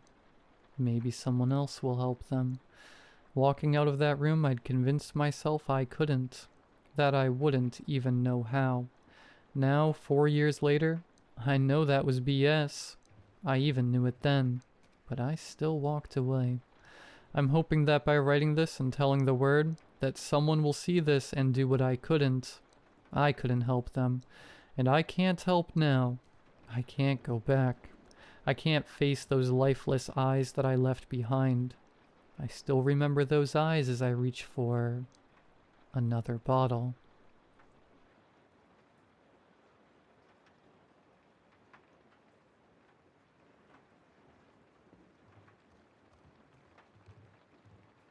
I can't tell this story to anyone, but I need to get it off my chest. So I will write it here. Names have been changed. It all started in 1996. My parents had just bought our first home computer, one of those bulky machines that sat in the living room for the whole family to use. On the rare occasion that my parents weren't around, I would turn it on and scour the internet for things little children aren't supposed to mess with. One afternoon, my dad was at work and my mom ran to the shop, leaving me alone for just a few minutes. I typed www.death.com into the search bar. I often made up creepy website names. I was a curious child and I wanted to educate myself on the things adults were afraid to talk about. The website that popped up was a gloomy page, featuring the drawing of a skeleton in a black cape. It read, "Do you want to know when you will die?" It prompted me to enter my name and date of birth. I did, then clicked on submit. As soon as the new window opened, I instinctively closed my eyes. Did I really want to know when I would die? No, I didn't. Did I believe that a scary website could actually know the date of my death? No, I didn't, but you never know. I nearly jumped out of my skin when I heard Mom's keys turning in the lock. Mom would be furious if she knew what I was up to. She thought I only dealt in stuffed animals and Disney princesses. I grabbed the mouse and darted toward the little X in the top right corner of the window. In the process, I stole a quick, furtive glance. A tiny glance. But I saw it all right. August 21st, 2022 at 12:05 a.m. In the years that followed, I lived my life without ever thinking about that stupid website again. Did I, though? August 21st, 2022 at 12:05 a.m. August 21st. That date was burned into the back of my mind. It sat there like a relentless ticking clock I never dared to speak of. It only left me with 26 years, which doesn't sound too bad, but it really isn't that much when you think about it. Although I would never allow myself to acknowledge it, I rushed to achieve my goals because I secretly feared time was running out. I wrote like crazy throughout my 20s until I managed to publish a novel. It sold decently well. Seeing my creation on library shelves helped some of the anxiety subside. At least I had made my mark in the world. A small mark. I needed to keep going to make it bigger. I wrote another novel that I was convinced would become my masterpiece. It was rejected by every single editor. I had never felt so hopelessly crushed. One night, in the midst of a panic attack, I opened my laptop and went back to that website. I landed on a gray, empty page. All it said was, "This domain name is for sale." Relief rushed through me. This whole death prediction thing was a hoax from the early days of the internet, meant to attract traffic from credulous children like me. Obviously, afterwards, I developed a more relaxed disposition, but only for an extent. I still had a lot of work to do on my way to greatness, and I'd better not procrastinate. I married Tim on a bright summer day.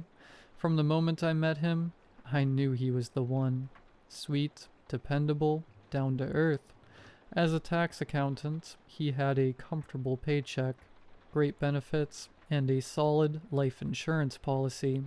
Sure, he wasn't the most adventurous man in the world, but who cared? He believed in me and was happy to support me while I poured my time into my literary endeavors. August 20th, 2022 came around. You may ignore the passing of time all you want, tell yourself that a certain day is still far off, but that day will come. Yes, it will. I pretended that there was nothing special about August 20th, 2022. Still, I took some precautions. In the weeks prior, I'd put myself through a battery of medical checkups. Not that I had any symptoms. Indeed, the doctors confirmed that I was healthy as a horse. Even though August 20th was a Saturday night, I had no plans. I sat in front of the television and did not budge. Tom went upstairs at 10 p.m. He always went to bed early. I wished I could join him, but for some reason I absolutely had to finish binge-watching some meaningless Netflix show. August 21st, 2022 at 12:05 a.m. What if I die in my sleep? At 11:31 p.m., I started feeling a tingling in my nails. I wiggled my fingers. It went away. A few minutes later, it came back. As any sane person would do, I pulled out my iPhone and Googled it. None of the medical conditions associated with nail tingling could possibly apply to me. As I had already established beyond a reasonable doubt, there was nothing wrong with my body. The only condition that did match was anxiety disorder. It was 11:40 p.m. on August 20th, 2022, and I had to face it. I was really anxious to go on that website again. My fingers flew across the touch keypad, hoping to land on, "This domain is for sale." I crashed back into that old webpage from 1996. But this time, the caped skeleton was pointing at a real time clock. 11:44:01 p.m., 11:44:02 p.m. The room started spinning. The ground gave way beneath my feet. What kind of sick joke was this? That website was supposed to be down. How did it recognize me from 26 years ago? I don't use the same Google account. Google accounts didn't even exist in 1996. Wait, I wasn't being rational. What the screen was showing me was just a real-time clock. There was no actual piece of information tied to me. Most likely, the original creators of the website had brought back the domain name and decided to play a prank on anyone who had been on it back in the day. Sooner or later, someone would go on the website at an unfortunate time and get scared out of their mind. Why won't this tingling stop? I tossed my phone on the couch and went back to watching TV. I refused to be intimidated by such nonsense, but I could not understand anything the characters on the screen were saying. I glanced at my nails. They looked a bit dark. Had they always looked this way? Almost without thinking, my hand grabbed the phone again. I checked the time. 11:48:05 p.m. So what? I told myself. This is a night like any other night. It will pass and the sun will rise and the darkness will be forgotten. I shot up from the couch. What was that? The doorbell. Just the doorbell. Our house was pretty isolated, but every now and then, bored teenagers would bike out to the edge of town and ring random doorbells for kicks. I looked through the peephole. Just the dark, empty street. I unlocked the door. Maybe I could catch them, give them a good scolding. As I pushed the door open, a gust of icy wind slithered inside, engulfing me in cold, lonely despair. I slammed the door shut and backed away into the warmth of my home. The doorbell again. "Go away," I shouted. I strained to hear anything outside. Nothing. No giggling, no footsteps, no bike wheels turning, just dead silence. August 21st, 2022, at 12:05 a.m. I looked through the peephole. I screamed, but the scream didn't come out. It turned inward, digging into my lungs. As I stood there breathless, my mouth agape like the corpse of a hanging man. Outside my door was the skeleton in a black cape, its unnatural grin and hollow eyes boring into me through the peephole. I scrambled back to the couch, snatched up my phone, dialed 911 and started jabbering. "Help, someone's at my door, trying to get in. Help, they want to hurt me." Then I realized that the call hadn't gone through. I had no reception. 0 bars. In fact, the reception symbol was gone altogether. Suddenly the phone fell from my hands. I had finally noticed it. My nails, black, broken, rotten. August 21st, 2022 at 12:05 a.m. It was real. It was always real. I lunged at my phone. Thankfully, it was still intact. I opened the browser and went back to the website. 11:54:58 p.m. Doorbell again. My heart jumped into my throat. It tasted like blood. 11 minutes to go. I took a deep, trembling breath. I was a smart woman. There had to be something I could do to save myself. Every problem has a solution, doesn't it? I brought my phone closer to my face, scanning every inch of the web page, looking for a clue, a loophole, some guidance from the devil himself. There it was at the very bottom of the page, almost invisible. Contact. I slammed my phone down. A chat window popped up. Sleepy friend. Hi, Suzanne. It knew my name. At this point, I wasn't even surprised. Sleepy friend. Congratulations on your upcoming death. How can we help today? I don't want to die. How can we help today? I don't want to die. Please make it go away. Sleepy friend is typing. My eyes snapped to the timer. 11:58:31 p.m. Come on, I had no time to waste. Sleepy friend. We understand that you requested a personal death prediction on October 13th, 1996. We are proud to say our predictions are 100% accurate. I don't care. I don't want to die. We understand that you requested a personal death prediction on June 13th, 1996. It was a mistake. Sleepy friend is typing. 12 a.m. My limbs were curling up, tightening into a sort of rigor mortis. Sleepy friend. I see. Don't worry, Suzanne. All mortals make mistakes. We proudly implement a near unlimited satisfaction guarantee. My body relaxed a little bit. Maybe there was a way out of this nightmare. So I'm not gonna die? Is the monster going away? Sleepy friend is typing. 12:02, 10 a.m. Me. Am I safe or not? Sleepy friend.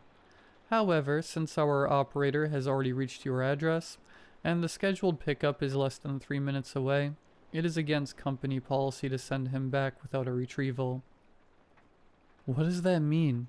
You said satisfaction guarantee. 12:03:02 a.m. We are happy to accommodate our customers in any way we can. You are welcome to enter the personal information of an alternative subject. First name, last name, date of birth. What do you mean? Our operator has already reached your address. It is against company policy to send him back without a retrieval. You are welcome to enter the personal information of an alternative subject. First name, last name, date of birth. I tried to swallow, but my saliva had thickened into gravel. He was content with his life. He had lived a good life. Would growing old and sick make him any happier? Probably not. Sure, he was a competent tax accountant. There were thousands others like him. Did the world need more tax filings from him specifically? Not really. 12:04:23 a.m. I, on the other hand, had important work to do. I was creative. I was unique. My new novel was coming along nicely. It just needed time to mature. Time. 12:04:51 a.m. I brutally silenced my thoughts. Like a machine, I typed hard and fast. Tim's first name, middle name, last name, date of birth. 12:05 a.m. I held my breath, eyes fixed on the front door, waiting for the horror to come through. Ding. I jumped. It wasn't the doorbell, just a notification. Sleepy friend had responded. Thank you, Suzanne. The team wishes you a long and happy life. Sleepy friend has exited the chat. That was it. The timer ticked on peacefully. 12:05:59 a.m. 12:06 a.m. 12:06:01 a.m. And I was still alive. I looked down at my nails. To my immense relief, they looked perfectly normal. The thought occurred to me that perhaps they had always looked normal. Maybe the fear, bottled up for 26 years, had made me hallucinate. With newly found courage, I walked to the front door and peered through the peephole. Only the empty streets. For the first time that night, I suddenly felt clear-minded. It was like I had just woken up from a bad dream into an ordinary, reassuring reality. It had all been an elaborate prank, and a very tasteless one at that. I don't know how they pulled it off, but after a good night's sleep, I would figure it out. Swoosh. As I turned around, the hairs at the back of my neck stood up. The caped figure was gliding down the stairs behind me. Its bony grin flashed in the dim light. My legs were two pillars of stone. I stood still as the figure breezed right past me. The front door swung open in its wake. The figure blended into the night. In the blink of an eye, the door was closed again. I picked up the phone and dialed 911. I did not bother checking the bedroom. I knew what I would find. I buried my husband Tim 3 years ago. He died of a heart attack. Surprising for a man in his 30s, but not so surprising considering both his father and uncle suffered from heart problems. He is sorely missed. As the wonderful provider that he was, he left me with enough money to support myself while I write full-time. I still haven't finished my masterpiece. I am so close, but something always holds me back. Some days I can't focus on my manuscript for more than a few seconds at a time. I keep thinking that I might be about to die, and the panic makes my brain go haywire.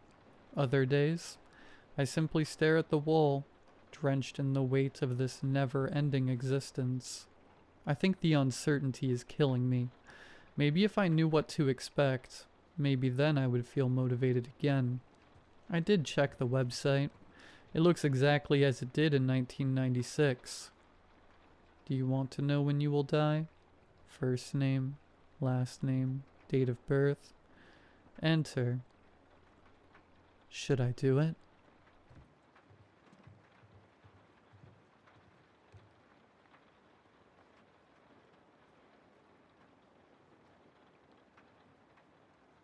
Have you spent years of your life with someone just to find out none of it was real? I had met Andrew when I was 22, working as a bartender for a crappy hole-in-the-wall bar. He was an incredibly outgoing individual that effortlessly brightened the day of anyone who was within 15 feet of him. He had made the lonely closing shift of a dead Tuesday enjoyable, and after I got off work we met up for coffee and waffles at a nearby diner. The chemistry we had was unlike anything I had ever experienced before, and it wasn't long before we began dating. Andrew became my rock that I could always rely on to keep me grounded when the rest of the world was caught up in a squall of chaos. He embraced my love of B-horror movies, and I accepted his enthusiasm for the outdoors after weeks of convincing on his part. Andrew was the life of the party, and while there were times that I just wanted to stay in and binge slasher movies, he would tease me for being a homebody and drag me out of the house to meet up with one of his never-ending swaths of social circles for bowling, laser tag, house parties, or his absolute favorite, the late-night hike through the forest that stood behind the crappy bar I had worked at when we met. It had been a major milestone for me when I quit the bar 6 months after Andrew and I met. With his support and encouragement, I started my own business in a niche field that I was actually passionate about. While the money isn't best, I love the work I do, and even the worst days are still better than having to mop up bodily waste from someone who had too much to drink. At a 40th anniversary showing of the Rocky Horror Picture Show, Andrew proposed to me during the Damn It Janet scene. His collection of friends who had grown on me fast and became my friends as well hooted and cheered for us and took out for celebratory drinks after the show. Since that chance encounter 2 years previously, my life had become my own personal heaven. The work I did now was fulfilling. I had an amazing new group of friends, and I was now engaged to the best man I had ever met. Hey, I found the perfect place we should go for a nice picnic and hike, Andrew told me as I was grabbing the last load of laundry from the ancient dryer in Andrew's basement.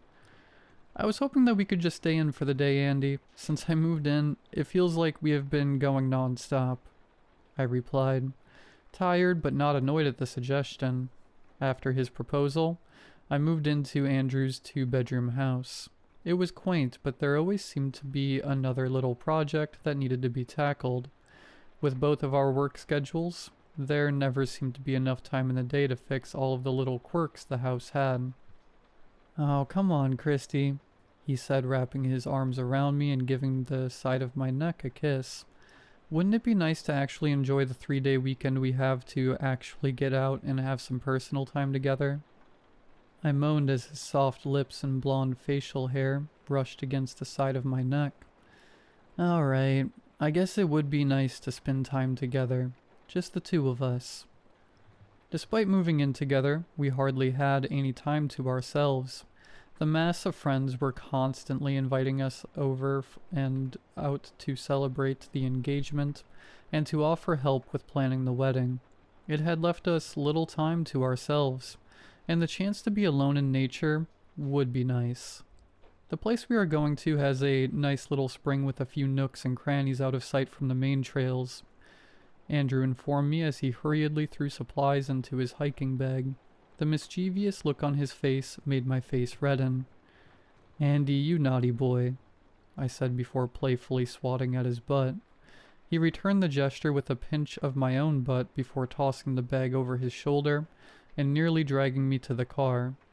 During the 3-hour drive to the national park that we would be hiking through, I had dozed off.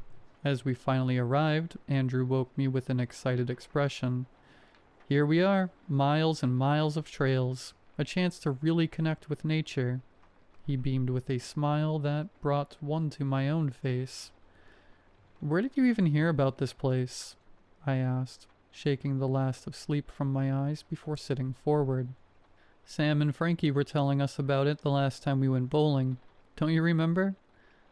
"Not really. With all of the friends we have and ideas tossed around, it's hard to keep track of everything."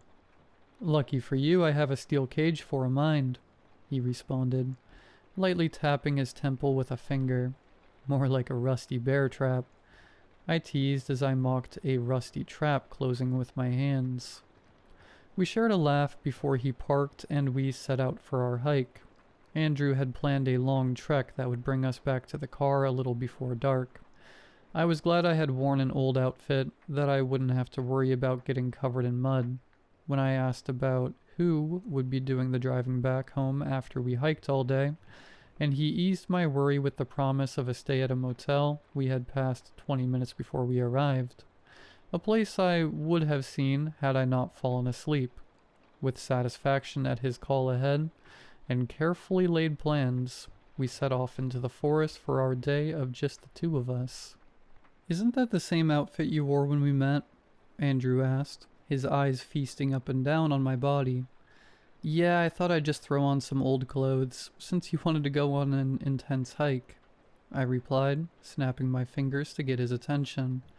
We both laughed as we ventured further down the trails.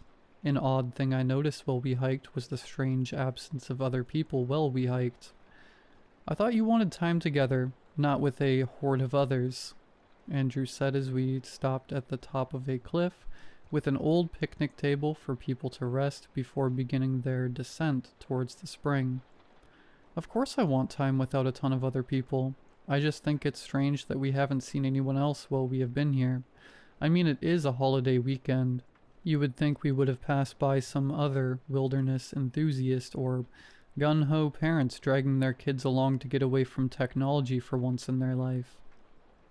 "This is a pretty big place. We probably have passed by others, but just didn't notice them," Andrew said as he sat his bag down on the table and stretched his arms. I smiled as he took off his shirt and stretched his taut form. I took a few steps towards him and gave him a peck before I spoke again. "Take a picture with me," I said, leaning against him and fishing my phone from my pocket. As he wrapped an arm around me, I lifted the phone up and took a picture of us. As I went to take another, a large buck jumped out from behind a nearby tree, startling us both. In slow motion, I watched as my phone leapt from my hands and down the cliffside to the unwelcoming arms below. With a faint crack from below, I could feel my heart drop to my stomach. I dropped my phone. That stupid deer made me drop my phone. Dang it, I could kill that thing. I yelled out in frustration. Whoa there, I think you might have broken a commandment there, Andrew said, placing a hand on my shoulder. I'm glad you think this is a joke, Andrew. I'm not trying to make a joke of it. I'm sure you will be able to recover any photos that are on your phone. Plus, it was old anyways. I'm pretty sure you have had the same phone since we met. I know you've been wanting to upgrade for a while, but haven't really had a chance. He said as diplomatically as he could.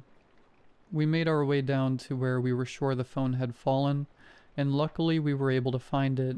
The phone had dived straight into the soft embrace of rocks and branches, and the shattered screen was more than enough evidence of how useless it would be.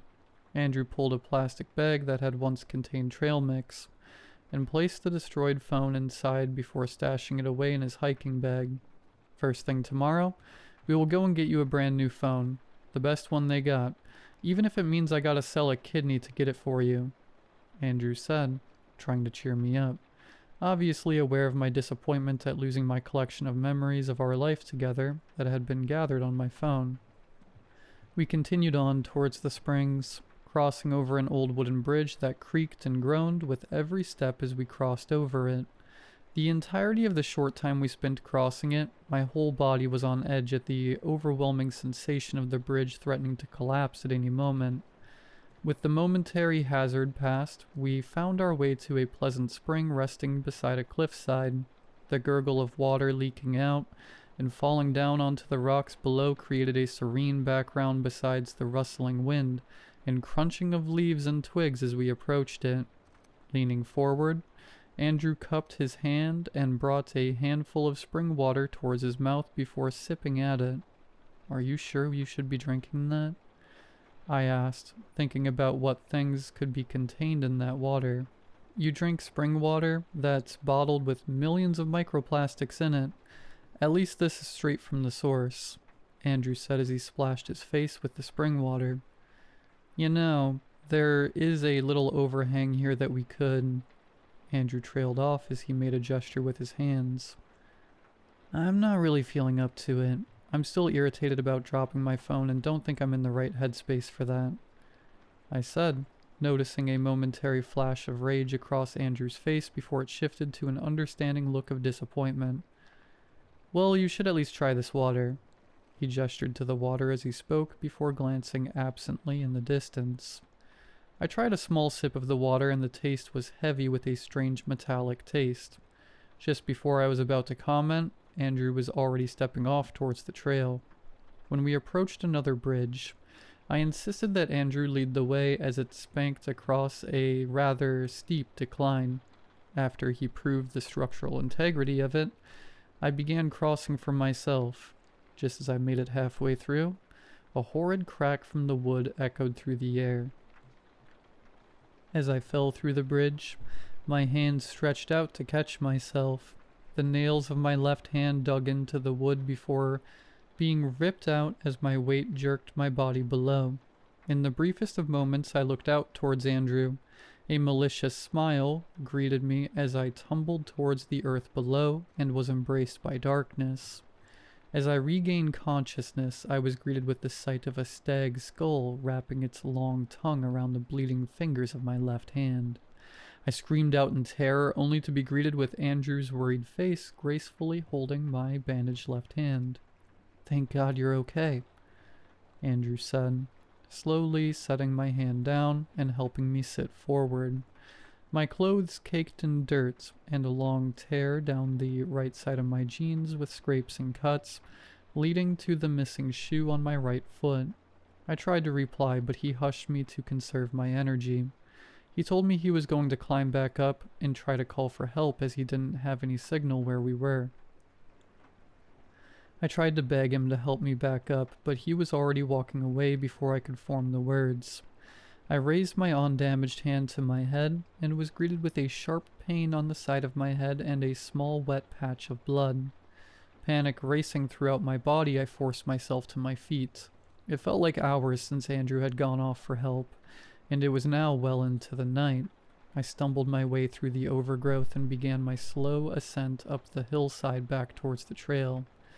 Upon finally reaching the trail, surrounded in the darkness of night, I looked around for any trace of Andrew, only to be greeted by silence. The sound of wind or wildlife were missing, and the only audible noise was my labored breathing and rapid heartbeat drumming in my ears. Dragging my way back to the spring, I greedily drank from the water, ignoring the odd aftertaste. Glancing at a small pool of water at my feet, the shadowy reflection I saw was a skeletal form of myself. I turned away as tears filled my eyes. Pain rippled through my body as I shambled through the dark, my head swimming as my vision blurred. "Christy, where are you?" Andrew yelled out in the distance before he rounded a corner, coming into view. Calling out for me in Andrew's voice was an 8-foot monster, legs bent backwards connected to a skeletal torso, draped in baggy flesh that stretched and shifted to attempt to mimic the human form. The swollen and bulbous head had 2 antlers poked out as the mouth of broken teeth clattered together in an attempt to form a smile. As the thing hunched over to greet me, I was stunned into silent horror as the beast with Andrew's voice reached out to me. "You had me so worried," the familiar voice struggled to say through gnarled teeth as charred hands wrapped around my wrists. I yanked my hands back as adrenaline scattered my body away from the demented form. I ran away, heart pounding, panic and tears blurring my vision almost as much as the leaves and branches that smacked my face as I escaped in a direction that I hoped would lead to freedom. Atop the cliffside, where I had dropped my phone, I paused long enough to catch my breath. Leaning against the picnic table was an old metal trekking pole with electrical tape wrapped around the worn-out handle. I grabbed the ancient hiking stick and leaned against it before starting back out of the forest when Andrew pulled himself over the cliffside. Without thinking, I brought the brass mud tip of the pole down onto Andrew's amorphous face, knocking a chunk of fleshy clay off in the process. Andrew dropped to his knees with flakes of ash rising from his body. The blob of his head formed into a grainy recreation of the face I had stared into for countless hours since we met at the bar all those years ago. "I love you," spoken to me in a voice similar to that of an animal, mimicking the words of a person. Smoke rose from the missing chunk in his head before his body fell into a confusing blend of shapes that I couldn't decipher. Tears streaming from my eyes, I turned away from my fiancé and fled from the forest around me. As I shuffled past the edge of the forest, I was greeted with the familiar sight of the bar I had met Andrew at so long ago. A small group of people smoking outside noticed me immediately and rushed over to me as I collapsed. The last of the adrenaline spin to safety from my living nightmare finally embraced me. I had been missing for 10 years. On the magical nights I had met Andrew and thought I had begun an amazing life with my soulmate, I had, in reality, closed the bar after an empty night and walked directly into the forest behind the bar in a trance-like state. When my car was found the following morning by the bar owner, she called my phone to see if I was having car troubles the night before. When I didn't answer, she checked the security footage to find me walking off into the forest. Her concern heightened as the grainy video displayed a strange shadow figure at the edge of the trees, seemingly luring me towards it. For 6 months they searched the forest only to find my damaged phone and my lost shoe. The worst was assumed, and my missing persons poster had circulated the state, but after all these years, I was assumed dead. Miraculously, I had somehow survived, vastly malnourished at 70 pounds. Patches of hair missing. Several poorly healed scars littered my body, the worst of which were the scars around my wrists and ankles that reminded me too much of rope burn scars. The implications as terrifying as the monstrous forms Andrew had taken. there had never been an Andrew. I try to tell myself that every day, but I still have all of these amazing memories of someone who truly loved me, and all of the memories we created together with friends. When I have explained the memories I have of the time since I left the bar all those years ago, I have been told it was my mind trying to protect itself, creating an imaginary world where everything was perfect to shield me from the hell I was actually living. Even as those memories begin to fade and I accept the reality that there never was an Andrew, I still miss him. I loved Andrew. He was my soulmate. When I wake up drenched in sweat from the night terrors of that final hike, one thought still lingers. What would have happened had I continued the fantasy with Andrew? Would I have ever escaped? Or would I still be lost in the forest?